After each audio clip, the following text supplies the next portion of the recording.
Get out! My mother-in-law, Catherine's harsh words hit me like a cold wind when it was decided that my husband would be sent to work in another country. Catherine took our house away from me and my little girl. With no place to go, I ended up in the park, holding my 2-year-old daughter, feeling lost and unsure of what to do next. Suddenly, police officers surrounded us. "Please come with us to the station," they said as rain poured down, making me shiver from the cold. Reluctantly, I followed them to the police station. There, I was surprised to see someone unexpected waiting for me. "My name is Emma, and I'm turning 35 this year.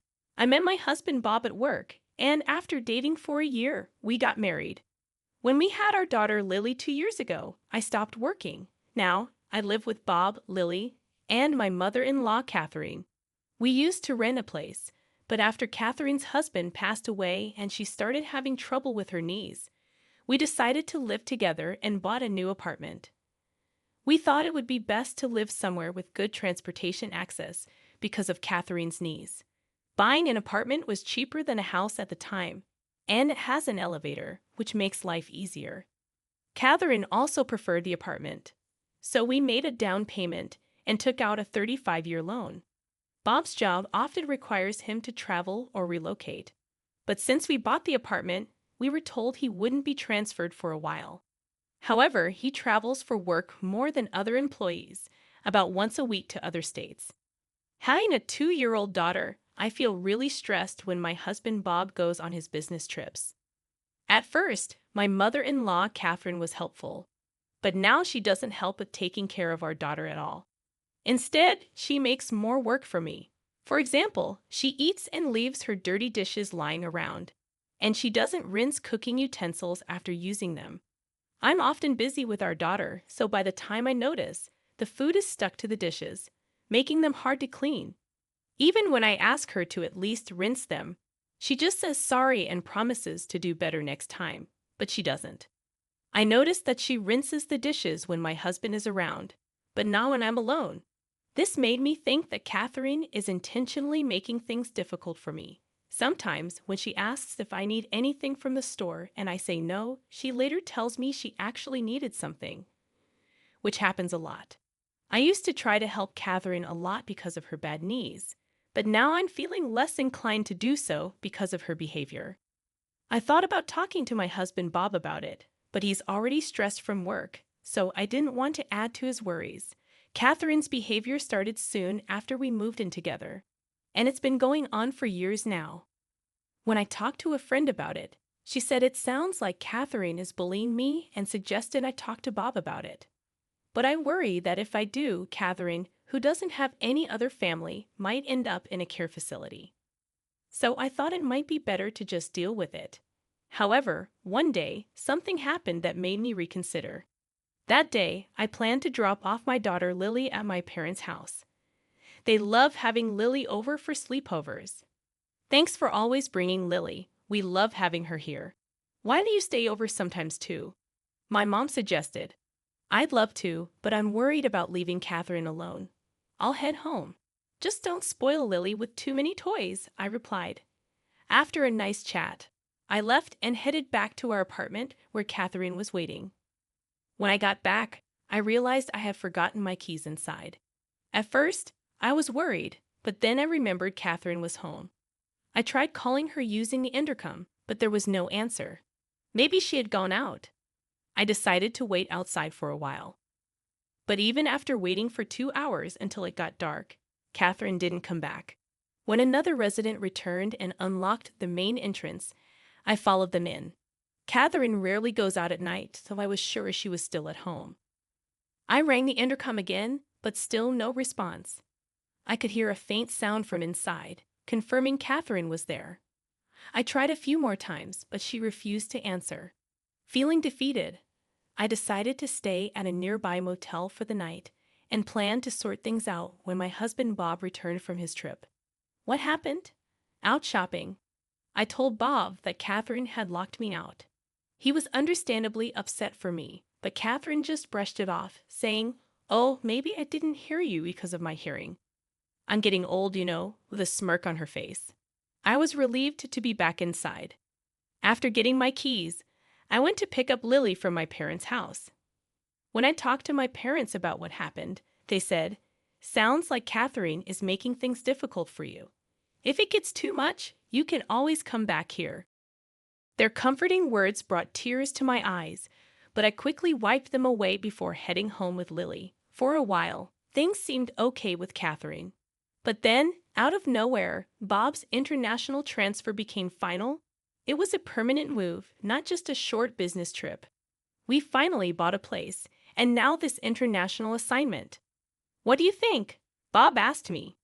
"I think it's best for you and Lily to stay in the US, I replied. But when he asked if I could handle living with my mom, I hesitated. Thinking about the potential stress it could cause Lily, I decided it would be better for us to stay in the US. After we made that decision, Bob had to leave for Europe. Although he was worried about us, he was really busy with work, so it was just me, Lily, and Catherine at home. But things quickly went downhill once Bob left for Europe. Catherine's attitude completely changed. On a stormy day when it wasn't safe to go outside, Catherine dropped a bombshell on me. "Now that Bob's gone, wouldn't it be better if you and Lily move out?" she said. "Excuse me? What do you mean?" I asked, shocked. "Just what I said. I'll take over from here. I just feel I can't relax with strangers in the house. I'd appreciate it if you could leave right now." I couldn't believe what I was hearing. Catherine's request felt like a slap in the face. Despite not being blood relatives, I had always treated her like family and tried my best to make our living situation comfortable. But to Catherine, it seemed like we were just unwanted guests. As I contemplated gathering our belongings and returning to my parents' place, Catherine uttered, "Instead of wasting time, why did you just leave?" Before I could react, Lily and I found ourselves standing outside, still in our everyday clothes, evicted from our own home. No matter how hard I knocked on the door, Catherine refused to let us back in. Lost and bewildered, I carried Lily through the pouring rain to a nearby park. Thankfully, there was a shelter there that provided some relief from the rain. Ideally, I would have checked into a motel or gone back to my parents' house. But I had left my wallet and phone inside. Feeling helpless, I sat in the park, trying to figure out what to do next. Time seemed to blur as the rain continued to pour down. Exhausted and cold, I started to drift off to sleep despite the darkness and biting cold. I worried about Lily catching a cold. As terrible as it seemed, the only option I could think of was to walk to my parents' house, even though it would take 3 hours. As I sat there pondering our predicament, I noticed 2 faint lights in the distance coming closer. Due to the rain, it was hard to see clearly, but I could make out that they were from 2 police officers. I thought maybe they could offer some assistance, but before I could approach them, one of the officers called out to me. "Are you Emma? And is this little one Lily?" the officer asked. Surprised by their recognition, I weakly replied, "Yes, that's us." "Please come to the station with us," the officer said. "Why, the police station?" I asked, feeling puzzled. Wondering if something was wrong, Lily and I followed the officer's instructions and got into the patrol car. We were shivering from being out in the rain for so long, but the officers had brought large towels to help keep us warm. "You might need these. We've got some spare clothes back at the station for you," they said kindly. Curious about why they knew about us and why we were headed to the police station, I asked, "How did you know where to find us?" They replied, "We'll explain everything once we're back at the station. For now, just try to relax." Exhausted, I soon drifted off to sleep and woke up to find that we had arrived at the police station. Following the officers inside, I was surprised to see Catherine and my uncle waiting there. "Uncle, what are you doing here?" I asked, puzzled by his presence. "He was contacted by Bob," my uncle explained. "Bob suspected you might be having problems with his mom, and since he's overseas, he asked me to keep an eye on things for him." According to my uncle, Bob had talked to him about this issue previously. He said Bob had asked him to keep an eye on things because he couldn't be there himself.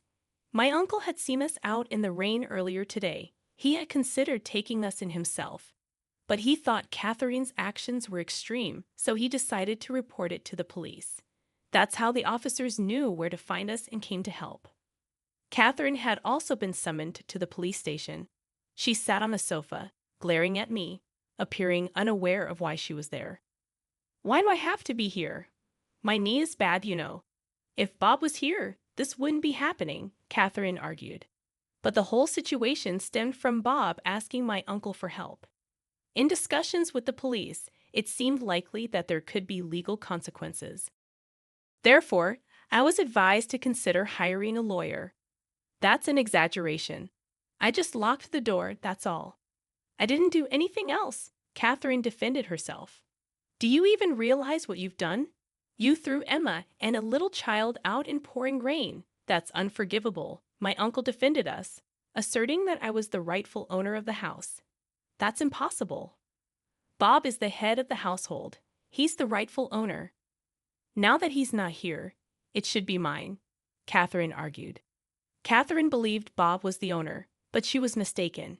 In fact, my uncle, who runs a real estate business, helped us get a great deal on a condo. Bob suggested putting the property under my name. I didn't think much of it at the time, but now I'm grateful I listened to Bob's advice. Following my uncle's guidance, I decided to hire a lawyer. The lawyer explained that it would be difficult to remove Catherine from the house. Therefore, the best option might be to place her in a care facility. Upon hearing the lawyer's advice, I immediately called Bob to explain the situation.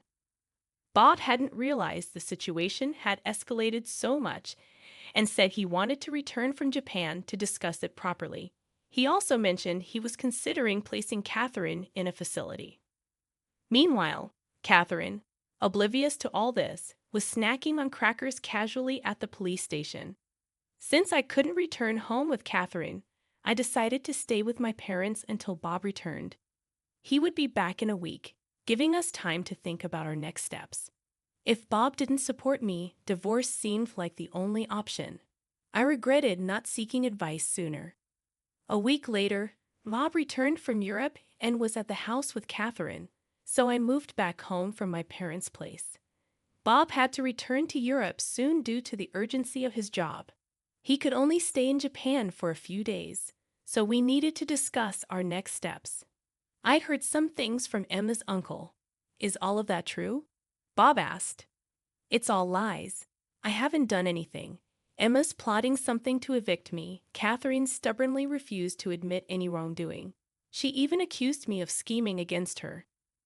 Bob, who I expected to support me, seemed to want to consider Catherine's perspective.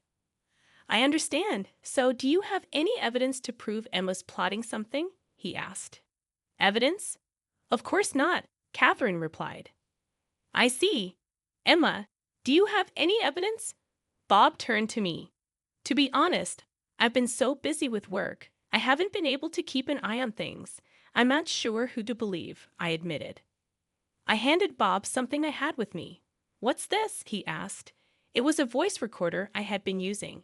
It contained recordings of Catherine's verbal abuse towards me, including the time she evicted us. When Bob played it, he heard Catherine saying hurtful things like, "Such a worthless wife. I wonder why he even married you." Hearing this, Catherine quickly began to defend herself. This is taken out of context. Everyone has their moments, right? I was just frustrated at that time, but it was just this once. As Catherine claimed this, the voice recorder played more recorded verbal abuses, showing that it wasn't just a one-time thing. Bob's hand, holding the voice recorder, trembled with tension and anger. Meanwhile, Catherine looked guilty. Mom, what is this about? Bob asked, but Catherine remained silent. If you won't answer, then I assume this is all true. If so, I need to protect Emma and Lily. You understand that, right? Bob's anger was palpable, something I had never seen in him before. Catherine, seeing this side of Bob for the first time too, looked frightened and couldn't say a word. After several discussions before Bob's return to Europe, I made it clear that I couldn't continue living with Catherine.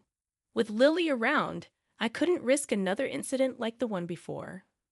Bob seemed to agree, leaning towards placing Catherine in a care facility. However, Catherine strongly opposed the idea, making the discussions more complicated. Despite the opposition, I decided to sell the house. "You can't stay here anymore. If you don't want the facility, you'll need to find another place," I told Catherine. "How dare you decide this on your own? I won't allow you to sell the house." Catherine resisted the idea, but it was a difficult request to ignore. Lily and I had already decided to move to Europe. Bob regretted not being more present for his family and wanted to be there for us moving forward. Although I was hesitant about living abroad, knowing Bob would be with us reassured me. Plus, Lily is only 2, and it would be beneficial for her to learn and grow in Europe. Therefore, selling the condo, which still had a mortgage, was the only viable option. If we left it as it was, Catherine would have to cover the mortgage, but her fixed income wouldn't suffice. Given her future prospects, it was crucial for someone to assist her.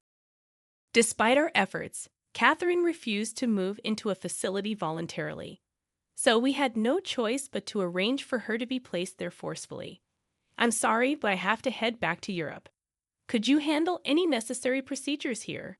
Bob asked before leaving. With the help of others, I managed to finalize Catherine's admission into the facility. The staff there kept me informed about her condition, but unfortunately, she wasn't doing well. It would be one thing if she were simply feeling down, but it seemed she was causing trouble for the staff and other residents. Before heading to Europe, I visited her to check on her well-being. However, she lashed out at me, accusing me of locking her up in the facility. She also complained to the staff about the food, comfort of the beds, and other residents' behavior, expressing frustration and dissatisfaction. When I apologized to the staff for Catherine's behavior, they were very understanding. "It's okay," one of them assured me. "We're used to dealing with this kind of behavior. Just leave it to us. We'll keep you updated, and if anything happens, we'll give you a call, so don't worry." Despite all the trouble Catherine caused me while we lived together, I couldn't help but feel concerned as I headed to Europe. When I arrived in Paris, Bob met me at the airport, and we went to the apartment we had rented. Rents in Paris are known to be higher than in Texas, but thanks to the housing allowance from Bob's company, we were lucky to find a spacious and affordable place. Living in Paris has been a delightful experience for me and Lily. Our neighbors are incredibly friendly, even though I'm still learning French. Recently, one neighbor shared wine and cheese with me, and I returned the favor with mac and cheese. I'm slowly learning French, and Lily is picking it up too. I've enrolled in a language school to improve further, where I've made friends with other Americans new to France. In the past, I had to constantly worry about Catherine back in the States, which often stopped me from fully enjoying outings with friends. But here in Paris, I can relax and enjoy leisurely lunches.